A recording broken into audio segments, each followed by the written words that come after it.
আসসালামু আলাইকুম প্রিয় দর্শক, আজকে আসছি আমরা পদ্মা সেতুর ব্রিজ নিচে। দেখেন এই যে আমার বাইসটা যে বল দেয়া, দেখেন এই যে স্পিরিট, ওই যে দেখেন ওই যে স্পিরিট তিনটাকে, ওই যে স্পিরিট তিনটাকে আপনি তিন মাইরে 20 টাকা। তিনটা মাইরে 20 টাকা, তিনটা মাইরে 20 টাকা যদি মারতে পারে তাহলে তিনটা যদি মারতে পারে তিনটা আর দেখেন এটা বাইসটাকে মারে। তো বাইসটা তো আমি মারা শুরু করি, আপনারা দেখতে থাকুন। হ্যাঁ, ঠিক আছে। Ready?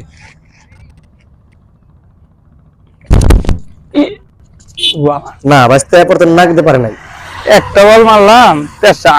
প্রথম বল লাগাতে পারে নাই। তারপর দেখুন এই যে পরে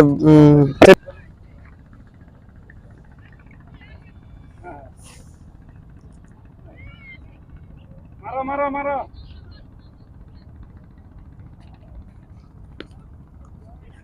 দেখুন এই যে বাস্তা দ্বিতীয় বল শুরু করতেছে। না, দ্বিতীয় বলটা আগে নাই।